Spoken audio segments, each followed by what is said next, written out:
Olá, eu sou a professora Nicole e a videoaula de hoje vai ser sobre o desenvolvimento humano, a parte 1.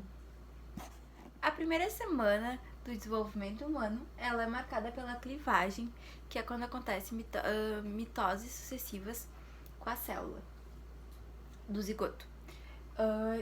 Então, quando esse zigoto atinge quando esse zigoto passa pelo processo de mitose e atinge 8 células, então o desenvolvimento passa a ser em mosaico. Que é esse desenvolvimento passa a ser em mosaico? Não acontece na parte do polo animal e do polo vegetal de modo igual. E aí, então, quando a mitose acontece a ponto de acontecer 16 células.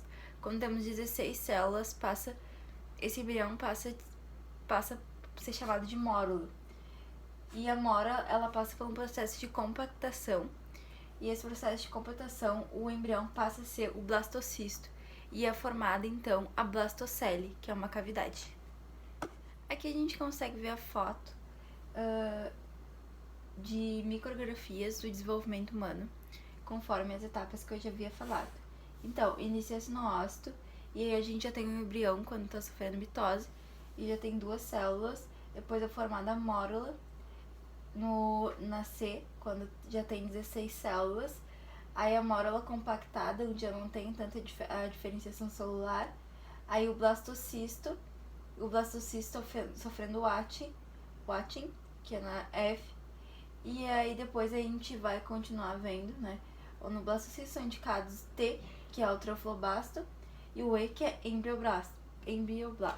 O trofoblasto, ele possui uma camada superior, que é originado da placenta, Já o embrioblasto, ele é um grupo de interno das células, que ele foi originado do embrião e dos anexos embrionários. A segunda semana, ela é marcada pela implantação. A etapa 1 da implantação é a Watting, que é a eclosão, quando acontece a saída do blastocisto pela zona pelúcida. Então, a gente tem o blastocisto. Ele se encosta no epitélio uterino pelo polo embrionário. E já o sintrofoblasto, ele é formado na região do trofoblasto pela união das células da parte mais interna, que são anucleadas, e formam o citrofoblasto. O epitélio do endométrio, então, ele estará reconstituído no dia 12 e cobre totalmente o embrião. O embrião, ele se desenvolve dentro do útero. Ele também pode, quando acontecem alguns erros, né, não se desenvolver dentro da parede do útero, até que a gravidez ectóptera ela acontece nas trombas uterinas e não no lugar que é para acontecer, que é dentro da parede do útero. É legal falar também que os sintroflobastos e o citrofoblasto, eles secretam o hormônio HCG, que ele vai ser um hormônio que ele vai estar presente em toda a gravidez da mulher, e ela mantém a atividade do corpo lúteo e contribui para o processo da implantação e da diferenciação do trofoblasto. A pré-eclâmpsia é um dos problemas que acontece quando está passando que pode acontecer quando está passando pela maternidade, que é a pressão alta. Só que a pressão alta na gravidez, durante a gravidez. E ela pode ter problemas como retardo no desenvolvimento, né, no crescimento intrauterino, do crescimento do bebê, e ela pode ter uma mortalidade perinatal. E ela acontece porque ela afeta as propriedades invasivas das células trofoblásticas. Métodos contraceptivos de natalidades interceptivos. Então, tem 2 métodos que eu vou citar agora, que é a pílula do dia seguinte e o DIU. A pílula do dia seguinte, ela contém altas doses de estrógeno e tem que ser tomada 72 horas após a relação sexual para ela ter sua eficácia. E ela age porque ela causa uma descamação na parede do endométrio. E aí, endométrio é onde o embrião irá se fixar e se localizar. Então, quando acontece essa descamação, acontece que é impossibilitada a gravidez. Já o DIU, ele é um dispositivo que ele é inserido pelo médico e ele é no colo do útero e ele faz com que aconteça constantemente uma irritação da mucosa do útero e também acontece impedindo a implantação do embrião no útero. A segunda semana ela é marcada pela placentação. A placentação. O endométrio é a camada do útero que irá descamar no parto e é dividido em três: a descida basal, que está entre o embrião e o miométrio, a descida capsular, que está entre o embrião e a luz do útero, e a parental, que é o restante da descida. O que acontece na segunda semana? Então, na segunda semana, as projeções do sinciotrofoblasto, elas são invadidas pela citrofoblasto e ocorre a formação das primeiras vilosidades, das vilosidades primárias. Já na terceira semana, as vilosidades primárias, elas são penetradas pelo mesoderma extrabionário e são formadas as vilosidades secundárias. Já nos dias seguintes, posterior a esse acontecimento, acontece o surgimento dos vasos sanguíneos no mesoderma e nas vilosidades, que agora são vilosidades coriônicas, que vão dar origem ao córion. A placenta. Então, a placenta ela é constituída pela descida basal e pelo córion viloso. Tem um componente fetal e um componente maternal. Componente materno, desculpa. Ela possui uma forma de discoide que se dá pela área circular do córion viloso, que é essa aqui, ó, área circular do córion viloso. Córion viloso, que é essa aqui, essa parte aqui, ó, córion viloso.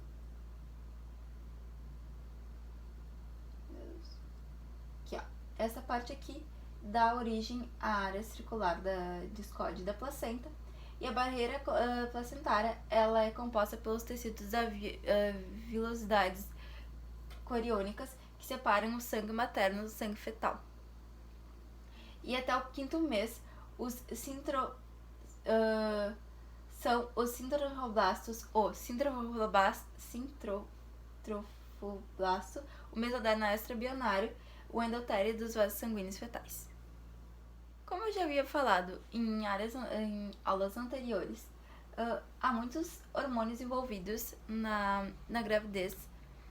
E aqui vou falar alguns hormônios que estão envolvidos na placenta e, enfim, na gravidez de modo geral. O HCG ele é muito importante para sustentar o corpo gravídico e para diferenciar o bebê do sexo feminino e masculino, porque ele estimula a secreção das células Leydig, que é responsável pela formação da genitália masculina.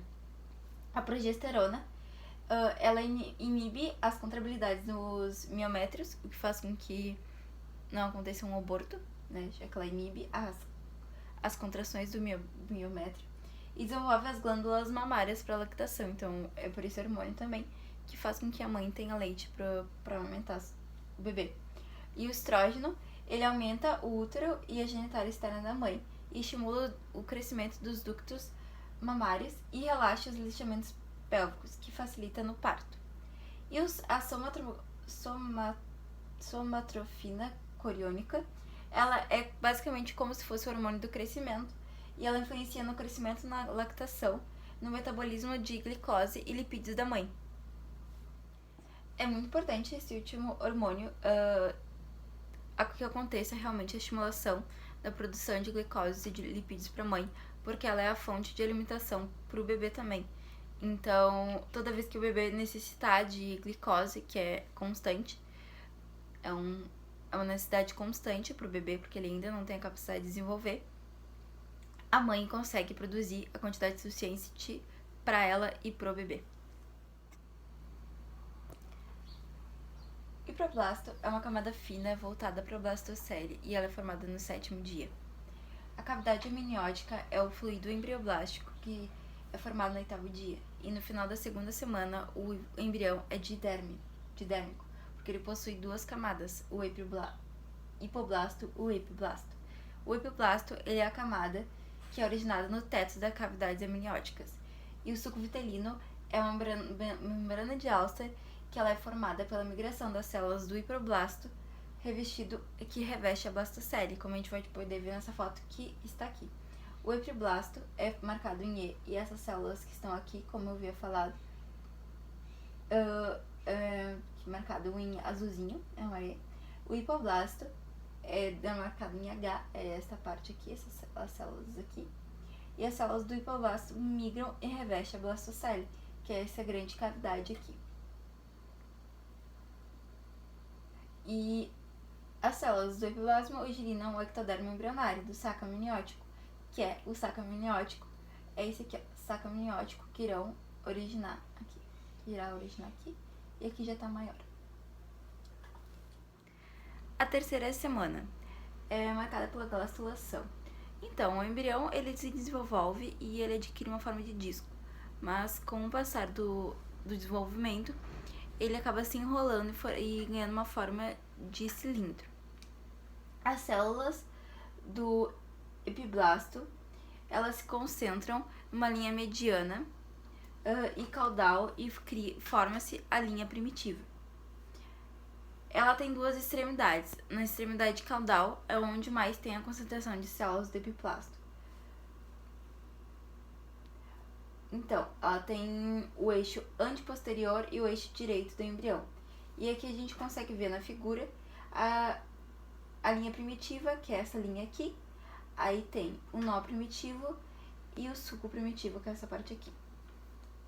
Ainda na terceira semana, a gente tem um grande evento, que é a formação da notocorda e a neurulação, que é a formação do tubo neural. A gente consegue ver pelas 4 imagens, essa imagem que tem 4 etapas, que acontece aqui, ó. O processo notocordal está aqui.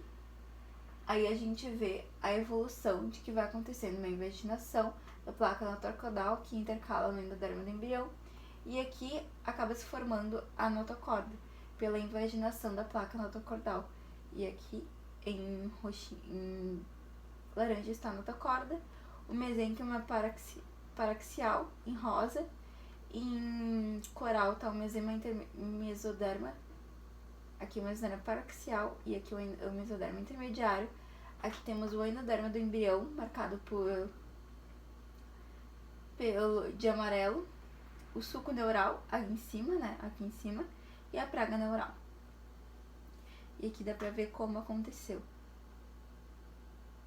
Aqui, canal neurocentérico, aí tem a linha primitiva, então aqui passa pelo...